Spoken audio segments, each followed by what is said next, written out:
ผู้เสียหายกลุ่มนี้รวมตัวกันเรียกร้องให้บริษัทไทย GSA and Air Service จำกัดซึ่งเป็นบริษัทตัวแทนจำหน่ายขายตั๋วเครื่องบินและบริษัทสายการบินอันต้าเจ็ตแอร์ไลน์ที่ร่วมกันโฆษณาขายตั๋วเครื่องบินในราคาถูกเดินทางไปเที่ยวที่ประเทศญี่ปุ่นแต่สุดท้ายเมื่อถึงกำหนดกลับไม่ได้เดินทางไปตามที่ตกลงไว้กลายเป็นว่าเราเป็นเหยื่อเราก็รู้สึกว่านี่ประเทศไทยทำไมมันถึงมีคนโกงอย่างนี้ได้ในยุคปัจจุบันนี้ก็รู้สึกว่าน่าจะจับคนพวกนี้เข้าไปนอนในคุกให้รู้ให้เป็นตัวอย่างที่ว่าเป็นตัวอย่างที่ไม่ดีเสียความรู้สึกเนาะว่าปกติเราเคยเที่ยวเราเคยซื้อตั๋วบางคนบอกว่าเห็นแก่ของถูกแล้วบอกราคานี้มันก็ make sense อะมันไม่ใช่ว่าจะถูกอะไรมากมายเพราะว่าเขาบอกแล้วว่าต่อเที่ยวบินเนี่ยมันจะมีกี่ที่นั่งซึ่งมันก็เหมือนกับสายการบินใหม่ๆที่เขาออกมาก็จะมีช่วงโปรโมชั่นเราก็คิดว่ามันมีความเป็นไปได้ถามว่ารู้สึกยังไงคือไม่คิดว่าจะมีคนอย่างเงี้ยอยู่ที่จะทำมาหากินแบบเนี้ยเกิดขึ้นอะไรอย่างเงี้ยค่ะผู้เสียหายเหล่านี้เล่าว่าเหตุที่สนใจเดินทางไปเที่ยวที่ประเทศญี่ปุ่นในครั้งนี้เพราะเห็นจากการโฆษณาในหนังสือพิมพ์รายวันชั้นนำที่น่าเชื่อถือเพราะมีโปรโมชั่นที่น่าสนใจเช่นซื้อ2แถม1และในการลงโฆษณาในแต่ละครั้งราคาค่าตั๋วก็จะลดลงเรื่อยๆจนทำให้มีผู้สนใจสั่งจองซื้อตั๋วกันเป็นจำนวนมากโดยมีการสั่งซื้อผ่านทางโทรศัพท์และทางอีเมลพร้อมโอนเงินให้กับบริษัทตามจำนวนที่สั่งซื้อจากนั้นทางบริษัทจะส่งใบเสร็จพร้อมไวเชอร์มาให้ส่วนตั๋วเครื่องบินจะส่งมาให้ก่อนวันเดินทาง1 สัปดาห์แต่กลับไม่ได้เดินทางไปตามที่กำหนดเมื่อทวงถามขอเงินคืนบริษัทก็บ่ายเบี่ยงเรื่อยมาหลังเกิดเหตุผู้เสียหายเหล่านี้ได้ตรวจสอบและพบว่าบริษัทสายการบินเพิ่งทำการจดทะเบียนการค้าเมื่อวันที่6 มีนาคมที่ผ่านมาและที่สำคัญพบว่ายังไม่ได้รับการอนุญาตจากกองบินพลเรือนแต่ขณะที่บริษัทตัวแทนจำหน่ายขายตั๋วเครื่องบินกลับมีการโฆษณาประชาสัมพันธ์ขายตั๋วแล้วตั้งแต่ปี 2556 ล่าสุดผู้เสียหายได้รวมตัวกันทยอยเข้าแจ้งความที่กองบังคับการปราบปรามตั้งแต่เดือนเมษายนจนถึงเดือนพฤษภาคมกว่า100 รายรวมมูลค่าความเสียหายที่รวบรวมได้ณขณะนี้ประมาณกว่า3 ล้านบาทตรีรัตน์มีบุญไทย PBS รายงาน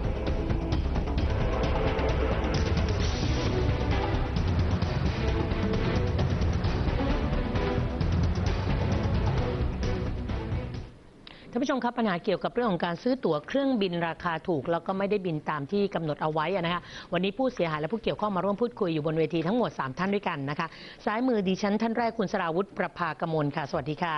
เป็นตัวแทนผู้เสียหายนะคะท่านที่2คุณรักพลสารนาคค่ะตัวแทนผู้เสียหายเช่นเดียวกันท่านที่3นะพันตำรวจโทธานินทร์อินทพรสนะคะรองผู้กำกับการ1กองบังคับการปราบปรามค่ะสวัสดีทั้ง3 ท่านค่ะสวัสดีค่ะ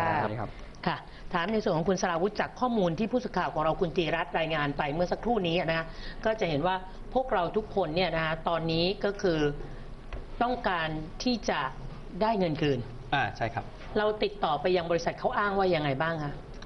ติดต่อบริษัทเขาอ้างว่ายังไงบ้างก็คือในการจ่ายตั๋วไปในการซื้อตั๋วนะเขาจะบอกเลยว่าเขาโอนเงินให้กับสายการบินไปแล้วมีหลักฐานให้เราดูไหมคะหรือว่าด้วยวาจาด้วยวาจาเลยฮะว่าเขาบอกว่าถ้าคุณอยากได้เงินคืนปุ๊บ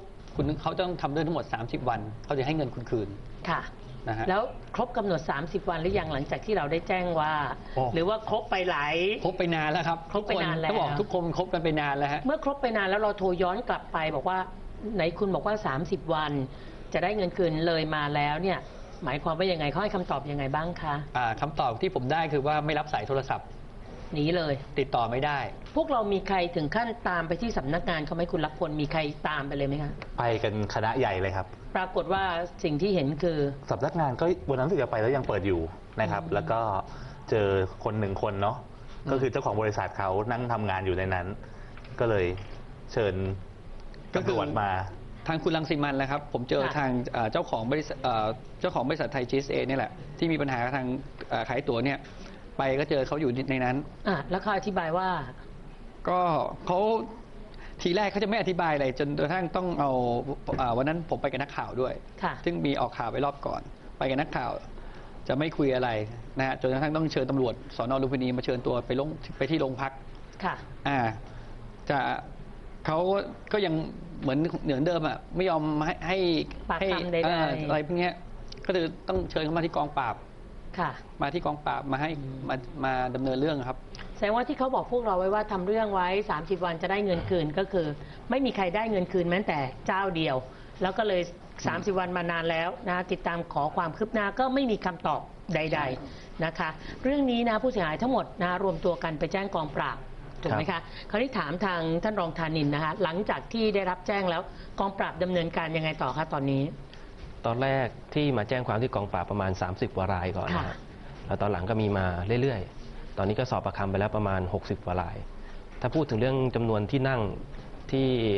ไม่ได้รับตั๋วเครื่องบินนะครับประมาณเกือบ300ที่นั่ง ค่ะ เพราะว่าบางคนก็จะจองให้ญาติด้วย รายละเอียดในทั้งหมดอยู่ในสำนวนการสอบสวนเบื้องต้นก็หลังจากที่ทางผู้เสียหายให้ตำรวจสน.ลุมพินีไปเชิญตัวมาแล้วก็นำตัวมาที่กองปราบ ค่ะ การสอบสวนก็มีการแจ้งข้อหาไปแล้ว ข้อหาที่เราแจ้งก็คือ ร่วมกันฉ้อโกงประชาชนครับ ช่อโกงประชาชน ครับ นะคะแล้วทางบริษัทเขาให้ข้อมูลอะไรกับตำรวจกองปราบบ้างคะ เบื้องต้นผู้ต้องหาไม่ได้ให้การนะครับเพราะเป็นสิทธิ์ตามกฎหมายของผู้ต้องหาที่จะไม่ให้การก็ได้ ค่ะ ในส่วนของตำรวจก็รวบรวมพยานหลักฐานอย่างอื่น ที่จะพิสูจน์ความผิด หรือความบริสุทธิ์ของผู้ต้องหา ค่ะ ครับ และอย่างที่บอกนะคะว่าในเรื่องนี้ไม่ได้มีแค่ทางบริษัทไทย GSA and Service เท่านั้นนะคะยังมีในส่วนของสายการบิน ที่เขาอ้างว่าเป็นความร่วมมืออย่างที่ท่านผู้ชมเห็นนะคะในโฆษณานี้เป็นตัวโฆษณาที่เขาเคยลงหนังสือพิมพ์ไว้โปรโมชั่นอันตราเจ็ตแอร์เวย์ ครับ นะคะแล้วก็ขายตั๋วเครื่องบินราคาพิเศษเนี่ยทางตำรวจกองปราบได้มีการติดตามไปยังสายการบินนี้ไหมคะว่าสายการบินนี้มีจริงไหมแล้วก็เขาได้รับเงินจากตัวบริษัทที่ทางคุณรังสิมันอ้างว่าโอนไปแล้วหรือยังได้มีโอกาสประสานบ้างหรือยังคะ ในส่วนของสายการบินก็มีการออกหมายเรียกไปยังกรรมการผู้จัดการบริษัทอันตราเจ็ตนะครับ ค่ะ มาเพื่อให้ปากคำและทำการสอบสวน ในส่วนของบริษัทที่เป็นขายตั๋วเครื่องบินที่เป็นผู้ต้องหารายแรกนะฮะ ค่ะ ก็ยังไม่ได้ให้การในรายละเอียดไปถึงขนาดนั้นนะฮะ อืม ก็เป็นหน้าที่ของพนักงานสอบสวนจะรวบรวมเป็นหลักฐานต่อไปนะครับ เพราะว่ามีการแจ้งทั้ง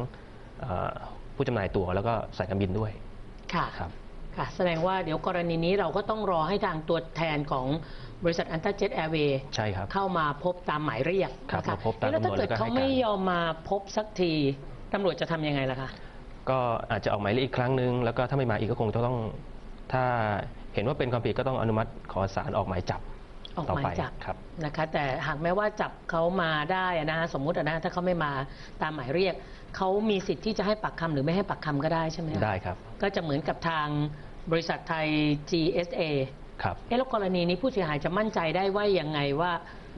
แล้วจะเอาผิดกับเขาได้ไหมในเมื่อเขาไม่ยอมให้ข้อมูลอะไรสักอย่างแล้วจะพิสูจน์กันได้ยังไงว่าเขาโกงหรือไม่โกงใครได้เงินไปกันแน่เงินพวกเราอยู่ที่ใคร ตรงนี้ ครับ ตำรวจมีแนวทางไงพี่เสียหายจะได้สบายใจหน่อยว่า ก็ ตำรวจเอาอยู่ หรือตำรวจมีวิธีจัดการ ในการตรวจสอบพยานหลักฐานในสำนวนเกี่ยวกับเรื่องนี้นะครับ ค่ะ ก็มีหลายส่วนด้วยกันไม่ว่าจะเป็นทั้งค่ะ โฆษณาในหนังสือพิมพ์กรมการบินพลเรือน ว่ามีการจดทะเบียนเครื่องบินนี้ไหม อืม แล้วก็หลักฐานการเดินบัญชีในบัญชีธนาคาร ก็สามารถพอจะพิสูจน์ข้อเท็จจริงได้ครับ มีวิธีที่จะสืบสาวหาข้อเท็จจริงได้นะคะพอพูดถึงเรื่องของการโฆษณาอย่างที่บอกนะคะที่พวกเราทุกๆคนตกเป็นผู้เสียหายต้องยอมรับนะคะว่าโฆษณาเขาน่าสนใจนะเพราะว่าตัวเครื่องบินน่าเชื่อถือด้วยน่าสนใจด้วยน่าเชื่อถือนี่ดูจากอะไรน่าเชื่อถือคะ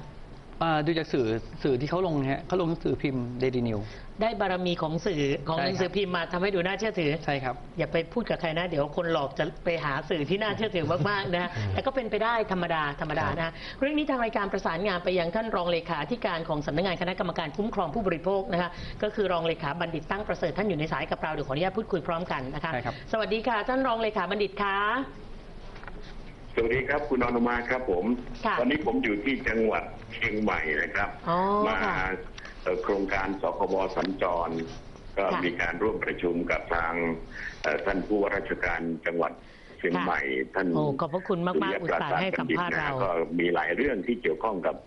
คุ้มครองผู้บริโภคนะครับ ค่ะ ฉะนั้นมีประเด็นที่อยากจะให้ท่านบัณฑิตช่วยเหลือกรณีของผู้เสียหายจากการไปซื้อตั๋วเครื่องบินนะคะของสายการบินไทย GSA and Service นะคะซึ่งร่วมมือกับทางสายการบิน Antra Jet Airways จำหน่ายตั๋วเครื่องบินราคาถูกมีการโฆษณาในหนังสือพิมพ์ Daily News ผู้เสียหายก็เชื่อเยอะเลยนะคะไปซื้อตั๋วเครื่องบินนะคะแล้วก็ไม่ได้บินตามกำหนดนะคะดิฉันไม่แน่ใจนะคะว่าท่านบัณฑิตจะดูโทรทัศน์ไปด้วยไหมแต่ว่าพอดีผู้เสียหายก็เอาตัวอย่างแอดโฆษณามาให้กรณีนี้นะคะสคบจะเข้ามาช่วยผู้เสียหายเหล่านี้ได้อย่างไรบ้างคะท่านคะตอนนี้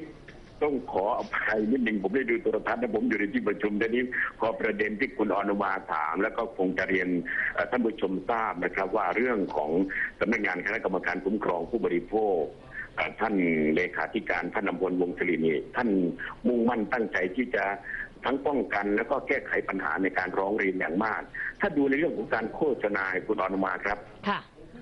เราต้องดูว่าการโฆษณาดังกล่าวเนี่ยจะเข้าข่ายโฆษณาเป็นเท็จหรือก่อให้เกิดความเข้าใจผิดตามพระราชบัญญัติคุ้มครองผู้บริโภคเนี่ยหรือไม่นะครับโดยเฉพาะอย่างยิ่งนะในมาตรา 22 เนี่ยคุณอนุมาครับการโฆษณาจะต้องไม่ใช้ข้อความที่เป็นการไม่เป็นธรรมต่อผู้บริโภคหรือใช้ข้อความที่อาจก่อให้เกิดผลเสียต่อสังคมเป็นส่วนรวมนะตรงนี้สำคัญและทั้งนี้ไม่ว่าข้อความดังกล่าวนั้นจะเป็นข้อความที่เกี่ยวข้องกับแหล่งกำเนิดสภาพคุณภาพหรือลักษณะของสินค้าบริการตลอดจนการส่งมอบการจัดหาหรือการใช้สินค้าหรือบริการตรงนี้ต้องเรียนคุณอนุมาดังนี้ครับเพราะว่าข้อความนั้นน่ะจะต้องเป็นจะต้องถือว่าเป็นข้อความที่เป็นการไม่เป็นธรรมต่อผู้บริโภคหรือเป็นข้อความที่อาจก่อให้เกิดความเสียหายต่อสังคมเป็นส่วนรวมหรือข้อความที่เป็นเท็จหรือเกินความจริงเป็นข้อความที่ก่อให้เกิดความเสียหายในสาระสำคัญเกี่ยวกับสินค้าหรือบริการไม่ว่าจะกระทำโดยใช้หรืออ้างอิงรายงานวิชาการสถิติต่างๆหรือสิ่งใดสิ่งหนึ่งอันเป็นความจริงหรือเกินความเป็นจริงหรือไม่ก็ตามตรงนี้สำคัญและอีกข้อนึงก็คือครับผมค่ะกรณีนี้ถ้าหากว่าผู้เสียหายเขาร่วมกันเนี่ยนะคะไปแจ้งสคบเพื่อให้สคบเข้ามาตรวจสอบนะคะในแง่มุมของการโฆษณาของบริษัทไทย GSA and Service เนี่ยนะคะทางสคบจะใช้เวลานานไหมคะในการตรวจสอบว่าโฆษณาดังกล่าวเนี่ยเข้าข่ายเอาเปรียบประชาชนไหมนะผิดระเบียบหรือไม่ใช้เวลานานไหมครับปกติการทำงานของสคบไม่นานหรอกครับคุณอนุมาครับอยากจะคือเรื่องนี้ยังไม่มาที่สคบนะก็เรายังไม่ได้ไปแจ้งสคบใช่ไหมครับระยะเวลาที่กำหนดการชัดเจนอยู่แล้วพอกระบวนการที่เราทำข้อตกลงไว้ทุกสิ่งทุกอย่างในระยะเวลาที่กำหนดไว้ในของสคบเราขออนุญาตถามได้ไหมคะท่านระยะเวลาที่กำหนดนี่ประมาณกี่เดือนคะท่านคะต่อกรณีเช่นนี้ค่าเฉลี่ยกลางนี่นะเราทำอยู่แล้วครับ41 วันครับ41 วันค่าเฉลี่ยกลางที่ดำเนินครับก็ไม่นานนักดำเนินการในเรื่องวันนี้ครับในขั้นตอนต่างๆนี่ครับดีมากเลยค่ะก็ยินดีอย่างยิ่งฮะก็อยากจะขอความกรุณาทางคุณอนุมาได้ดำเนินการเรื่องนี้ประสานกับทางสคบอย่างใกล้ชิดครับเพื่อเป็นการช่วยเหลือผู้บริโภคที่ได้รับความเดือดร้อนนะครับว่าในเรื่องของการจองตั๋วโดยสารผ่านระบบอินเทอร์เน็ตนั้นขั้นตอนการชำระเงินระบบการปรากฏข้อความมันเป็นเออร์เลอร์ไหมทำให้ผู้โดยสารต้องจองใหม่ไหมปรากฏว่ามีการคิดค่าบริการในรอบ2นี่เป็นยังไงบ้างอะไรต่างๆเหล่านี้เป็นต้นนะนั้นขออนุญาตคุยในเลยค่ะขออนุญาตท่านบัณฑิตว่าเดี๋ยววันพรุ่งนี้ผู้เสียหายนะคะจะไปให้ข้อมูลกับทางเจ้าหน้าที่ของสคบนะคะฝากเรียนท่านบัณฑิตไว้ล่วงหน้าเลยนะคะเผื่อว่าท่านจะได้มอบหมายให้เจ้าหน้าที่วันพรุ่งนี้นะครับค่ะพรุ่งนี้นะคะประมาณสัก10 โมงโดยประมาณนะคะสายๆนะคะทางกองโฆษณาได้ค่ะกองคุ้มครองผู้บริโภคด้านโฆษณาคุณทรงศิริจุมพลก็ยินดีและพร้อมทีมงานนะวันพรุ่งนี้เนี่ยขออนุญาตนิดเดียวได้ไหมคะที่จังหวัดระยองนะท่านบัณฑิตคะเอาละค่ะพอดีทางผู้เสียหายเขาบอกว่ายินดีครับเดี๋ยวผมจะรีบประสานงานโดยด่วนให้เลยครับคุณอนุมาครับได้ค่ะขอบพระคุณมากค่ะนะคะเดี๋ยวเราประสานงานหลังรายการแล้วกันนะคะแต่ว่าข้อมูลเพิ่มเติมตอนนี้ผู้เสียหายอยากไปวันนี้เลยงั้นเดี๋ยวจบรายการสถานีประชาชนก็แวะไปให้ข้อมูลนะคะคือเราก็หวังว่าหน่วยงานที่เกี่ยวข้องหลายๆหน่วยงานจะเข้ามาตรวจสอบดูแต่ว่าในช่วงนี้นะคะต้องเรียนท่านผู้ชมเลยค่ะว่าเรามีผู้อำนวยการสำนักฝึกอบรมวิชาว่าความแห่งสภาทนายความอาจารย์เจษฎาอนุจารีให้เกียรติมาร่วมพูดคุยด้วยค่ะสวัสดีค่ะอาจารย์เจษฎาสวัสดีครับค่ะคือข้อมูลที่เราคุยกันเนี่ยอาจารย์เจษฎาท่านได้รับรู้มาก่อนหน้านี้แล้วด้วยนะคะประเด็นที่สำคัญนะคะอาจารย์เจษฎาคือตอนนี้บริษัททัวร์นะคะซึ่งตอนนี้อยู่ในสายกับเรานะคะขออภัยไม่ใช่บริษัททัวร์บริษัทจำหน่ายตั๋วเครื่องบินนะคะบริษัทไทย GSA and Service จำกัดนะคะ and Air Service จำกัดตอนนี้อยู่ในสายแล้วนะคะเอาละตัวแทนของเขานะคะยังไม่ขอบอกชื่อนะคะค่ะสวัสดีค่ะ สวัสดีครับ ค่ะไม่ใช่คุณรังสิมันนะคะ ครับว่าไงครับค่ะเรียนถามนิดนึงค่ะ กรณีเรื่องค่าตั๋วเครื่องบินนะคะ ที่ประชาชนเขาซื้อตั๋วเครื่องบินแล้วก็ไม่สามารถบินไปได้ตามกำหนดไม่ทราบว่าเราจะคืนเงินให้คนที่เขาซื้อตั๋วได้เมื่อไหร่คะคือเราเนี่ยเราจ่ายให้เขาแล้วนะครับเรามีหลักฐานซึ่งผมกำลังหลักฐานไปให้ตรงนี้ดำเนินคดีนะครับทางกฎหมายนะครับซึ่งตัดนัดกันว่าต้นเดือนจะไปให้นะครับสถานการจ่ายเงินซึ่งมันมีอยู่แล้วรายละเอียดมันเยอะมากนะครับรายละเอียดมันแบบหลายใบมากแล้วก็รวบรวมมาประมาณสัก2-3 อาทิตย์แล้วครับเพื่อที่จะหลักฐานดูว่าเนี่ยใครเป็นคนผิดนะครับซึ่งเราก็เตรียมหลักฐานไปคาดว่าต้นเดือนนี้ถ้าส่งได้แล้วนะครับเอามาให้เจ้าหน้าที่เขาดูครับค่ะคือกรณีนี้นะคะต้องเรียนเลยอะค่ะว่าทางผู้ที่เขาซื้อตั๋วเครื่องบินนะคะเขาเองก็ไม่แน่ใจนะคะว่าตัวของทางบริษัทจ่ายเงินให้กับสายการบินไปมากน้อยแค่ไหนเมื่อไหร่อย่างไรแต่ที่เขาแน่ใจก็คือเขาจ่ายเงินให้กับบริษัทไม่ได้จ่ายเงินให้สายการบินนะคะฉะนั้นเวลาที่เขาจะขอเงินคืนเนื่องจากว่าไม่ได้บินตามที่ตกลงกันไว้เขาก็อยากให้บริษัทเป็นคนรับผิดชอบนะคะคือเราเนี่ยเราเป็นสัญญากับสายการบินไว้ว่าเรามีตัวแทนเขาเมื่อเราเก็บเงินต้องเก็บเงินส่งเขานะครับเป็นสัญญาตัวแทนของเราเพราะฉะนั้นเราก็เรียกร้องสายการบินอยู่กันตอนนี้เราก็กำลังเรียกร้องร่วมกับส่งเอกสารเรียกร้องร่วมกับลูกค้าครับเป็นเจ้าลูกๆเลยนะครับที่เรากำลังทำอยู่นะครับว่าเกิดความเสียหายแบบนี้ที่เรากำลังทำอยู่การซึ่งอย่างที่เรียนว่าต้นเดือนตรงเสร็จตามนั้นนะครับทีนี้จะให้เอาหลักฐานมาโชว์เดี๋ยวนี้ทันตอนนี้เนี่ยที่เราร่วมหนึ่งไม่เสร็จน่าจะเสร็จแล้วครับนะครับเพราะฉะนั้นที่เราเกิดขึ้นคืออย่างที่เรียนว่าเราเนี่ยเป็นตัวแทนสัญญาตัวแทนอยู่แล้วเราได้เงินเก็บเงินให้เขาตอนแรกเนี่ยนะครับตอนช่วงต้นเดือนมีนาเนี่ยนะครับเราก็เขาบอกว่าเดือนมกราคมมีนาเขาบอกโอเคเราทานเฟอร์ด้วยสารแต่ที่อีกให้ก่อนนะพอทานเฟอร์ด้วยสารก็โอเคก็ทานเฟอร์เลยแล้วก็ทานเฟอร์ด้วยสารในสารที่อีกให้ฝ่ายจนกระทั่งแบบสุดท้ายก็บอกว่าโอเคนะเงินเนี่ยเราทานเฟอร์ด้วยสารแต่ที่อีกให้ไงอยากช่วยเคลียร์ได้หน่อยเขาก็ไม่เคลียร์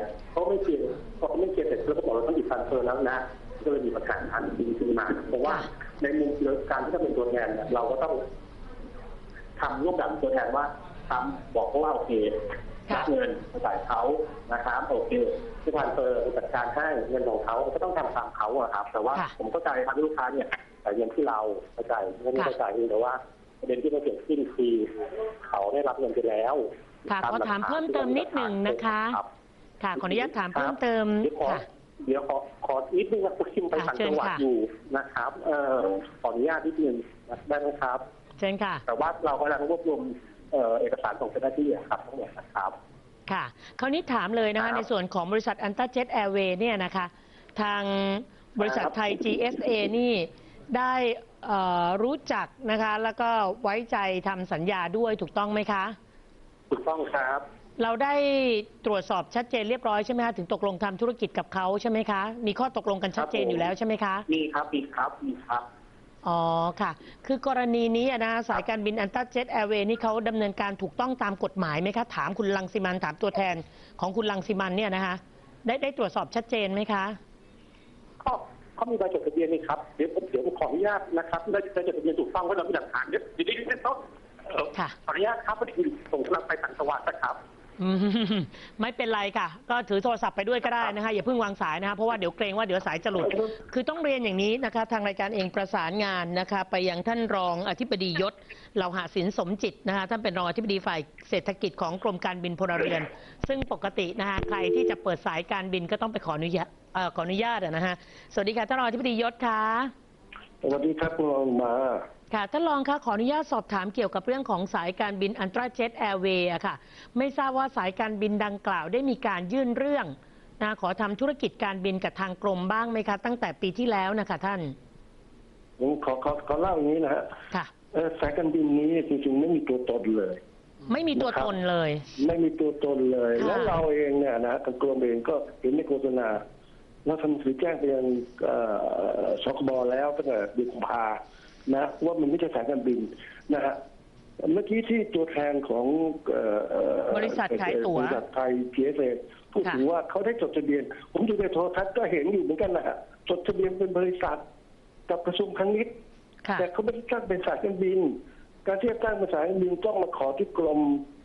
การบินพลเรือนขอจัดตั้งเป็นสายการบินนะครับมันก็จะมีรายละเอียดว่าจะต้องมีทุนจดทะเบียนเท่าไหร่ผมเห็นเขาว่านะทุนจดทะเบียน2 ล้านของเรามีเป็นสายมีประจำทุกทุนจดทะเบียนอย่างต่ำ200 ล้านนะอันนั้นแล้วก็จะต้องมีรายละเอียดเครื่องบินที่จะใช้มาทำการบินนะฮะรายละเอียดคู่มือต่างๆนะการศึกษาความเป็นไปได้ของโครงการเรามีคณะกรรมการที่จะตรวจสอบนะฮะแล้วถึงนำเสนอรัฐมนตรีเป็นผู้ออกใบอนุญาตให้เป็นเรียกง่ายๆว่าสายการบินของไทยนะครับหรือที่เราเรียกว่าใบอนุญาตประกอบกิจการค้าขายในการเดินอากาศอันนี้คนละส่วนกับที่เขาไปจดทะเบียนกับกระทรวงพาณิชย์นะครับสรุปแล้วเขาไม่ได้สายการบินเขาไม่มีตัวตนเลยในฐานะสายการบินเลยครับค่ะฉะนั้นแสดงว่าในกรณีสายการบินอันต้าเจ็ตแอร์เวย์นี่ก็คือ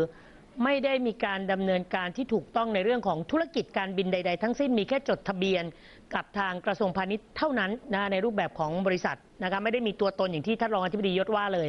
นะคะถูกต้องครับค่ะเอาละค่ะเดี๋ยวข้อมูลตรงนี้พอดีในรายการของเรามีตำรวจกองปราบมาด้วยนะคะนี่ได้ยินเสียงสดๆนะเดี๋ยวถ้าเกิดจะขอเป็นลายลักษณ์อักษรก็เดี๋ยวว่ากันอีกทีหนึ่งในส่วนของกรมการบินพลเรือนเราได้รับแล้วเขาได้รับเอกสารเรียบร้อยเราตรวจสอบไปแล้วได้รับแล้วโอ้ดีมากเลยค่ะรองอธิบดีนะครับค่ะท่านรองยศคะถ้าเกิดประชาชนคนไหนเห็นมีการขายตั๋วเครื่องบินถูกๆแล้วอยากจะตรวจสอบว่า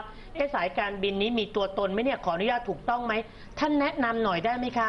ว่าเราจะมีวิธีการตรวจสอบยังไงรวมถึงสายการบินต่างชาติด้วยนะเราสามารถตรวจสอบได้ไหมคะท่านคะได้ครับตรวจสอบในเว็บไซต์ของกรมการบินพลเรือนเนี่ยฮะaviation.co.th ในเว็บไซต์ของกรมนี้ก็จะมีรายชื่อสายการบินของไทยเองรายชื่อสายการบินต่างประเทศที่ทำการบินยังประเทศไทยพร้อมตารางการบินค่ะโอ้ดีมากมีถึงตารางการบินเลยนะคะจะได้รู้ว่ามีการเดินทางจริงหรือไม่นะคะค่ะต้องขอบพระคุณท่านรองอธิบดียศอย่างยิ่งเลยนะให้ข้อมูลที่เป็นประโยชน์มากๆเลยค่ะขอบพระคุณอย่างสูงค่ะค่ะชัดเจนนะคะสำหรับข้อมูลของท่านรองอธิบดียศคราวนี้คงต้องขออนุญาตเรียนถามอาจารย์เจษฎานะถึงแม้ว่าตัวแทนของบริษัทจะสายหลุดไปเข้าห้องน้ำแล้วก็ตามนะคะแต่ว่าเรามั่นใจนะคะว่าท่านผู้ชมที่ชมอยู่ก็จะได้ข้อมูลนะคะแต่ทั้งนี้อาจารย์คะอย่างที่เขาบอกนะว่าเขาจ่ายเงินทรานสเฟอร์ไปเรียบร้อยให้บริษัทซึ่งบริษัทนี้ก็ไม่มีตัวตนในธุรกิจการบินด้วยนะแล้วผู้เสียหายเหล่านี้มีโอกาสจะได้เงินคืนไหมคะอาจารย์ครับถ้าเป็นเรื่องของการประกอบธุรกิจธรรมดานะฮะบริษัทนี้มีใบอนุญาตประกอบการเดินอากาศนะครับสามารถบินได้นะครับมีทุนจดทะเบียนตามตะเกียประมาณสัก200 ล้านถ้าอย่างเงี้ยเป็นกระบวนการขั้นตอนตามปกติเนี่ยการจ่ายเงินอย่างนี้และผิดสัญญาเนี่ยอันนี้เป็นเรื่องผิดสัญญาทางแพ่งก็ไปฟ้องร้องแล้วก็เอาคำพิพากษาของศาลไปยึดทรัพย์สินที่มีอยู่นี่คือกรณีที่บริษัทเขาถูกต้องสายการบินก็ถูกต้องแต่ถ้ามีการหลอกลวงหรือแม้กระทั่งตัวบริษัทเอเย่นที่ขายตั๋วเนี่ยรู้อยู่แล้วว่าเนี่ยขายไปเนี่ยรับรองไม่ได้บินแน่เช่นไม่ได้มีการขอใบอนุญาตประกอบการเดินอากาศนะฮะหรือรู้ว่าเป็นบริษัทที่มีทุนจดทะเบียนแค่2 ล้านไม่สามารถประกอบกิจการพวกนี้เหล่านี้ได้เนี่ยอันนี้ก็อาจจะกลายเป็นคดีอาญาขึ้นมาเป็นเรื่องการฉ้อโกงค่ะแล้วคราวนี้ในเรื่องของการเร่งรัดคดีเพราะต้องบอกเลยนะคะวันที่มาร้องเรียนในสถานีประชาชนเรื่องไม่ได้เพิ่งเกิดนะคะนี่เกิดกันตั้งแต่ปีที่แล้วนะหลายเดือนแล้วนะคะจะมีวิธีเร่งรัดยังไงบ้างหนึ่งหลักความหวังอยู่ที่กองปราบนะคะแล้วมีวิธีการอื่นอีกไหมอาจารย์เจษฎาคะจริงๆเนี่ยในทางกฎหมายเนี่ยเราฟ้องเองก็ได้นะครับแต่ว่าจริงๆแล้วเนี่ยการไปร้องเจ้าหน้าที่ตำรวจเนี่ยเป็นเรื่องที่ดีที่สุดแล้วเพราะเจ้าหน้าที่ตำรวจเนี่ยจะมีอำนาจในการที่จะสืบสวนสอบสวนนะฮะในการค้นคว้าหาพยานหลักฐานแล้วก็จะทำให้คดีเนี่ยมันแน่นหนาขึ้นอีกนะฮะการร้องเนี่ยถูกละทีนี้ก็ต้องรบกวนทางด้านเจ้าหน้าที่ตำรวจว่าต้องเร่งรัดนิดหนึ่งนะฮะเท่านั้นเองแล้วในส่วนของทางผู้เสียหายเองก็มีทนายรณรงค์แก้วเพชรนะคะซึ่งพอฟังข้อมูลจากกรณีบริษัทเมื่อสักครู่นี้หรือว่าจากทางภาคราชการสคบทั้งกรมการบินพลเรือนนะตรงนี้อยากให้มีการดำเนินการเพิ่มเติมยังไงไหมคะอยากเสนอยังไงบ้างคืออยากให้ทางกองปราบเร่งฟ้องโดยเร็วครับเพราะว่าผมเชื่อว่าในชั้นศาลเขาน่าจะคืนเงินกับผู้เสียหายมากกว่าค่ะคือตอนนี้ผมเท่าที่ฟังทางกองปราบเนี่ยทางท่านรองเนี่ยผมว่าหลักฐานแน่นแล้วเส้นทางการเงินมีหมดแล้วขาดแค่เอาไปยื่นฟ้องให้ทางอัยการส่งต่ออีกทีนึง อาจจะได้ช้าหน่อยแต่ว่าได้ชัวร์ถ้าเกิดว่าผู้ต้องหาเนี่ยไม่หลบหนีนะครับไม่สายหลุดหรือว่าอะไรอย่างเงี้ยคร่าวๆนะวันนี้คือ 18 มิถุนายนนะไม่ได้เร่งรัดนะคะเอาให้รัดกุมที่สุดนะฮะท่านคิดว่าต้องใช้เวลาอีกประมาณสักกี่เดือนเพื่อที่จะเนี่ยค่ะทั้งรอเขามาติดต่อตามหมายเรียกหรือสุดแท้แต่เขาไม่มาจนถึงต้องออกหมายจับนะกับรวบรวมเอกสารทั้งหมด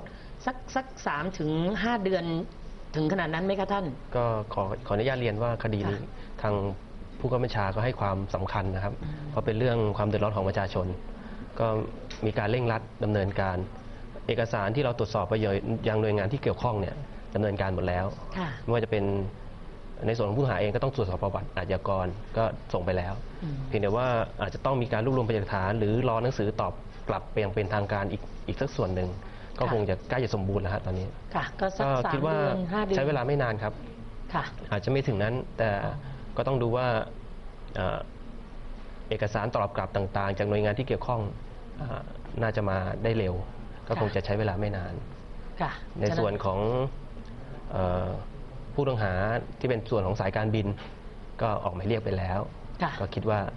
ใกล้แล้วครับคง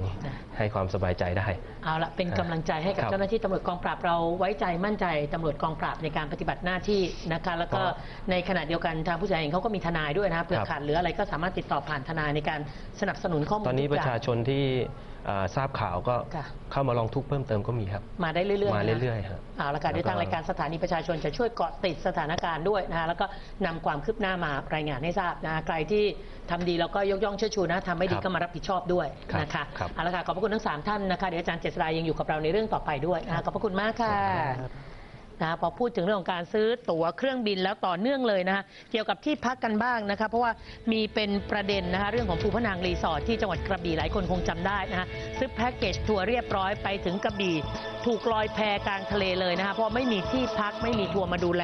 เรื่องนี้นะคะมีคนร้องเรียนเข้ามาบอกว่ามีพฤติกรรมนะคะบริษัทที่ทำเรียนแบบภูพะนางเป็นอย่างไรติดตามได้ช่วงหน้าค่ะ